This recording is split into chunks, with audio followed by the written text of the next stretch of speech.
Nous allons vous donner quelques mots en rapport avec les enfants. Il est important maintenant que ces enfants qui sont sur cette terre maintenant soient vraiment dans une ouverture et une lumière d'amour.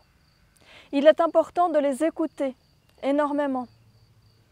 Questionnez-les sur leur ressenti, sur ce qu'ils vivent. Écoutez les mots qu'ils utilisent pour vous répondre. Écoutez leur créativité. Laissez-les s'épanouir dans cette créativité, à tout point de vue, que ce soit dans l'écriture, que ce soit dans les bricolages, les dessins, d'autres choses. Il est important vraiment qu'ils puissent s'exprimer, transmettre au monde. Car plus tard, ils auront justement des opportunités de pouvoir donner. Donner dans le positif, transmettre des choses et créer un nouveau monde. Il est important de les encourager dans cette démarche, qu'ils comprennent qu'ils ont vraiment un rôle à jouer, mais surtout qu'ils peuvent être libres de créer ce qui leur semble juste et bon.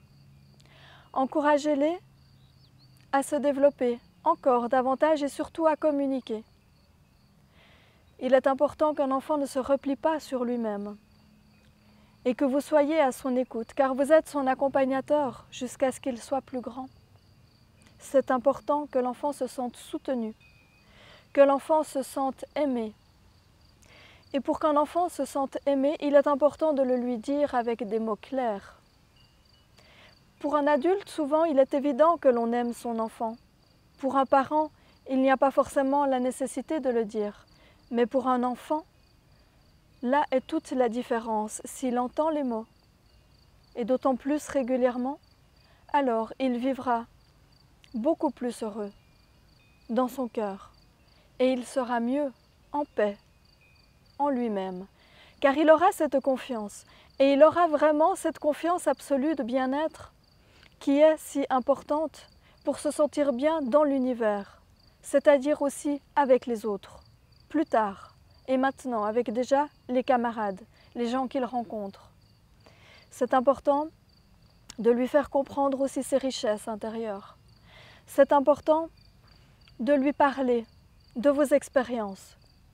Osez lui dire que vous vous êtes trompé sur telle et telle chose. Mais dites-lui surtout que vous avez toujours fait de votre mieux.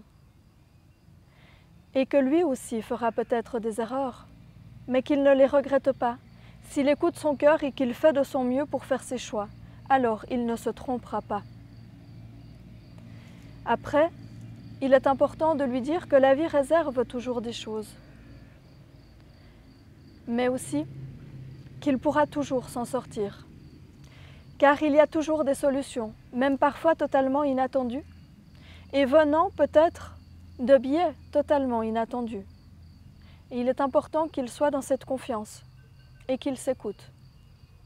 Votre enfant, écoutez-le aussi au niveau de sa santé. Écoutez ses ressentis. Écoutez ses plaintes, car il y a trop de nombreux enfants qui malheureusement se nourrissent de choses qui ne leur conviennent pas et qui malheureusement détériorent leurs systèmes vitaux et leur système nerveux. En plus du système digestif, c'est une évidence. Mais vraiment, prenez conscience de cela, aussi du comportement de l'enfant par rapport à ce qui l'alimente.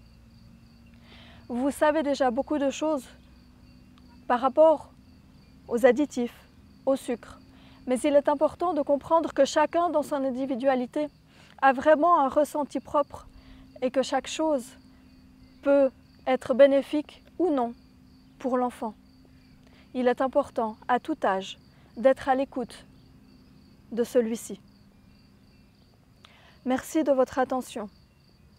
Et merci de transmettre avec le plus d'amour possible, simplement, tendrement.